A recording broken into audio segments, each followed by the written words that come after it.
Hello everyone, good morning to all. So last class में हमने work energy and power का अपने concept wise chapter को ख़त्म कर लिया था। नेक्स्ट क्लास में जैसे कि मैंने कहा था कि इससे रिलेटेड न्यूमेरिकल प्रॉब्लम्स करेंगे, तो आज हम लोग वही डिस्कस करेंगे। तो सबसे पहली जो न्यूमेरिकल प्रॉब्लम आपकी एक्सरसाइज में है उसके वो है क्वेश्चन नंबर 4। क्वेश्चन नंबर 4 में आपके क्या कह रहा है, certain force acting on a 20 kg मास। तो आपको ऑब्जेक्ट का मास दिया हुआ है, फिर वो आपसे कह रहा है कि जो ये फोर्स लगी उस मास पर, वो उस फोर्स के लगने की वजह से चेंज इन वेलोसिटी क्या हुआ, 5 मीटर पर सेकेंड से वेलोसिटी चेंज हो गई 2 मीटर पर सेकेंड में। तो क्वेश्चन में आपसे वो पूछ रहा है calculate the work done by the force. तो work done by the force हमें निकालना है इस क्वेश्चन में। जैसे कि मैंने आपको जब काइनेटिक एनर्जी इक्वेशन का डेरिवेशन करवाया था, तो मैंने आपको बताया था कि चेंज जो आपको वर्क डन होता है वो किसके इक्वल होता है, half m v square minus half m u square. तो यहाँ पे जब हम m को कॉमन में ले लेंगे तो हमारे को ये इक्वेशन मिलेगी।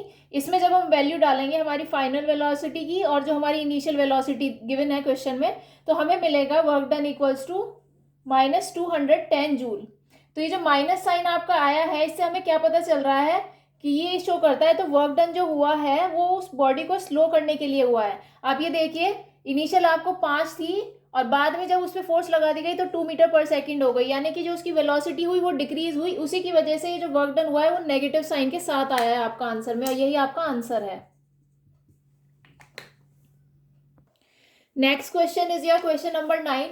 क्वेश्चन नंबर 9 में क्या कह रहा है, a certain house hold has consume 250 units of energy. यानी किसी घर में 250 यूनिट्स जो कंज्यूम हुई है। तो हमें पता है कमर्शियल यूनिट किस में मेजर करी जाती है, किलोवाट आवर में, यानी कि 250 यूनिट का मतलब हो गया 250 किलोवाट आवर। वो इसको बोल रहा है आपको फाइंड करने के लिए how much energy is this in joule. तो ये जो एनर्जी है वो आपको जूल में निकालने के लिए कह रहा है। तो जैसे कि हमने पता था कि 250 किलोवाट इंटू 1 आवर, 1 किलोवाट आपके कितने के इक्वल होता है, 1000 वाट के। और 1 घंटे में आपकी होती है 3600 सेकेंड। वही हमने यहाँ पे रिप्लेस करा है, 1 किलोवाट को 1000 वाट से और 1 आवर को 3600 सेकेंड से।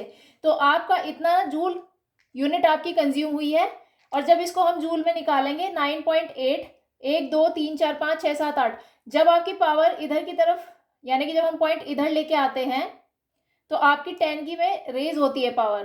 तो आपका इतना जूल जूल में मिलेगा आपको ये 250 यूनिट्स। यही आपका आंसर है। अब है क्वेश्चन नंबर 10।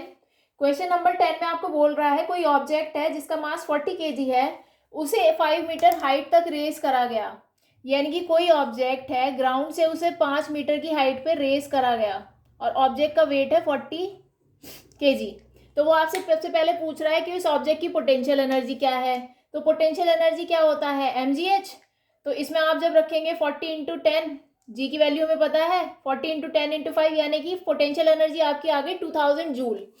आगे वो क्वेश्चन में क्या कह रहा है, if the object is allowed to fall find its kinetic energy when it is half way down. यानी कि अब उसने ऑब्जेक्ट को अलाउ करा है कि वो नीचे की तरफ गिरे। तो वो आपसे पूछ रहा है कि उसकी काइनेटिक एनर्जी कितनी होगी जब वो ऑब्जेक्ट अपनी हाइट के बीच में आ जाएगा, यानी कि वो 2.5 मीटर की हाइट पे आ जाएगा, तब उसकी काइनेटिक एनर्जी वो पूछ रहा है। तो देखिए कि इस हाइट पे हम पहले उसकी पोटेंशियल एनर्जी निकाल लेते हैं। पोटेंशियल एनर्जी उसकी कब निकालनी है, जब उसकी हाइट 2.5 मीटर है। तो सेम वही फॉर्मूला, पोटेंशियल एनर्जी हमें क्या पता चली, 1000 जूल मिल गई। अब क्या होता है, जो law of conservation of energy से मैंने आपको पढ़ाया था कि जितना नीचे की तरफ जाते हुए डिक्रीज इन पोटेंशियल एनर्जी होगा, उतनी ही आपकी काइनेटिक एनर्जी इंक्रीज करेगी। तो आपकी पोटेंशियल एनर्जी हाइट पे जब थी तो 2000 थी, जब वो 2.5 हाइट पे थी तो 1000 थी। तो जब हमने उसे घटाया तो हमें 1000 जूल मिली, यानी कि इतनी जो पोटेंशियल एनर्जी आपकी डिक्रीज हुई, यानी कि जितनी अमाउंट में पोटेंशियल एनर्जी डिक्रीज हुई उतना ही आपका काइनेटिक एनर्जी इंक्रीज करा होगा। तो ये आपकी वही काइनेटिक एनर्जी है। फाइन। नेक्स्ट है आपका क्वेश्चन नंबर 17। देखिए इस क्वेश्चन में क्या कह रहा है, इसमें कह रहा है कि calculate the work required to be done. Work done क्या रिक्वायर्ड है कि आप एक 1500 kg की कार को, यानी कि मोशन में है वो कार, उसको रोकने के लिए क्या वर्क डन रिक्वायर्ड है। और वो कार की इनिशियल वेलोसिटी भी दी हुई है जिसपे वो मूव कर रही है 60 किलोमीटर पर आवर। यानी कि वो क्वेश्चन में आपको कह रहा है कि आपको वर्क डन निकालना है। लेकिन उससे पहले ध्यान देने वाली बात ये है कि वो कह रहा है कि इस कार को आपको रोकना है, यानी कि जब आप इसको रोकेंगे तो इसकी फाइनल वेलोसिटी तो 0 किलोमीटर पर आवर हो जाएगी ना। फाइन। तो अब जो वर्क डन निकालना है वो क्या होगा, चेंज इन वेलोसिटी के इक्वल होगा। तो वो क्या होती है आपकी half m v square minus half m u square. बस इसमें वैल्यूज रखिए।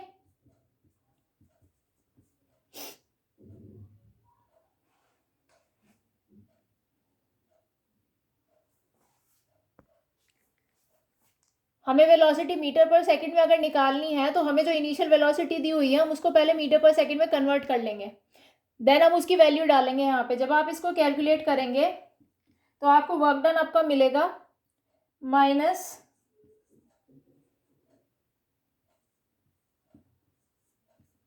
इतने जूल के। माइनस साइन आपका फिर वो इंडिकेट कर रहा है कि हमने कार को स्टॉप करने के लिए फोर्स लगाई है, इसी वजह से वो नेगेटिव में गया है वर्क डन आपका, और यही आपका आंसर है।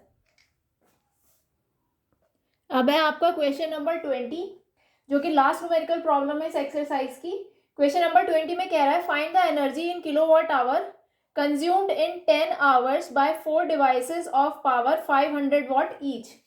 तो हम कह सकते हैं कि टोटल पावर ऑफ 4 डिवाइसेस कितनी हो गई, 4 इंटू 500, क्योंकि एक की 500 है तो 4 की कितनी हो गई 2000 वॉट। और हमें पता है कि 1000 watt equals to 1 kilowatt होता है, तो हम इसको 2 किलो वॉट लिख सकते हैं। ठीक है। अब वो हमसे पूछ रहा है कि हमें क्या निकालनी है, पावर कंज्यूम निकालनी है, यानी कि एनर्जी कंज्यूम निकालनी है हमें। वो किसके इक्वल हो जाएगी आपको, पावर इंटू टाइम। टाइम आपको कितना दिया हुआ है 10 आवर, और यहाँ पे आपने पावर निकाल ली है यहाँ पे, तो 2 किलो वॉट इंटू 10 आवर, तो ये कितना हो जाएगा 20 किलो वॉट आवर। यही आपका आंसर है। सो ये चैप्टर आपका खत्म होता है। वर्क एनर्जी एंड पावर का जो चैप्टर है आपका फिजिक्स का चैप्टर 11, उसकी एक्सरसाइज के जो न्यूमेरिकल प्रॉब्लम है वो इतने ही है, जो कि मैंने आज इस वीडियो में कवर करा दिए हैं। ये चैप्टर आपका यहीं पे खत्म हो जाता है। Thank you.